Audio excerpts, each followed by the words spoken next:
Selamat datang kembali di channel Economic Insight One. Pada kesempatan ini kita akan kembali mereview perkembangan saham terkini.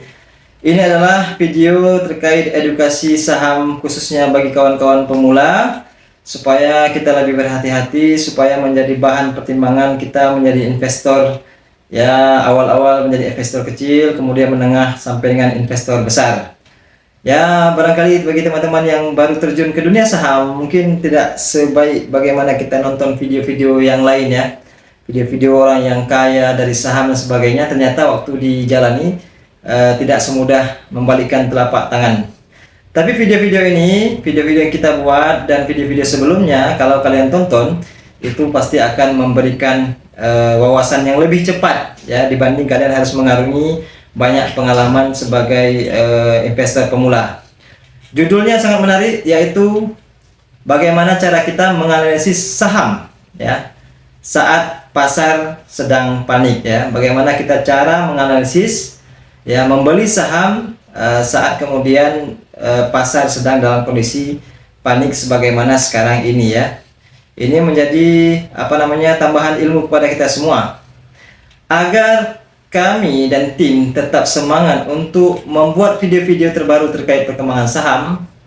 Bantuannya silahkan diberikan dalam bentuk subscribe channel ini, kemudian like juga, dan juga komen dan share kepada teman-teman yang sama-sama baru belajar terkait saham.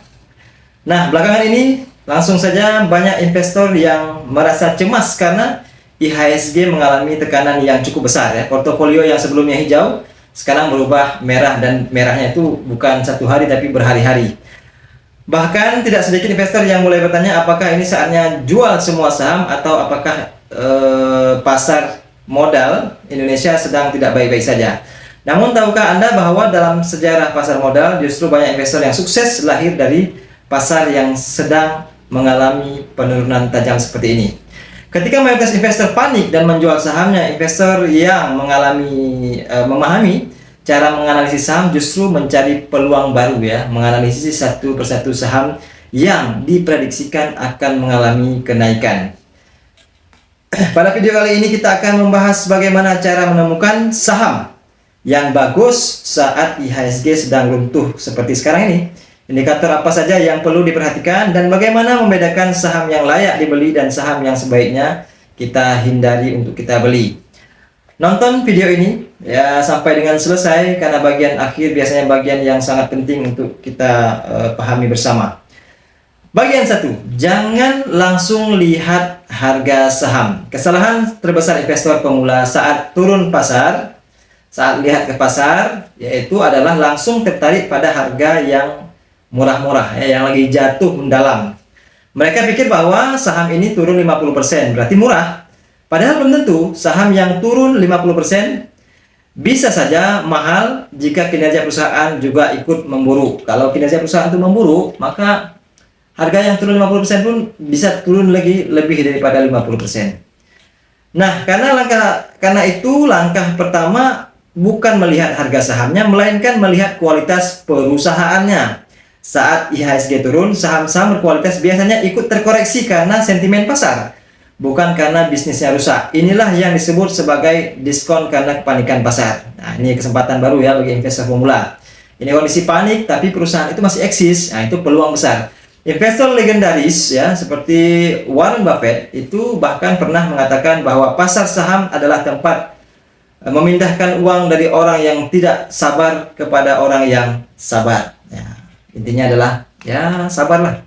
Bagian 2, cek pertumbuhan laba perusahaan. Hal yang pertama yang perlu diperiksa adalah laba perusahaannya bagaimana. Tanyakan pada diri Anda sendiri ya, pertimbangkan apakah laba perusahaan masih tumbuh, apakah penjualan masih meningkat, apakah bisnis inti perusahaan masih berjalan dengan baik, baik sekarang maupun di masa depan.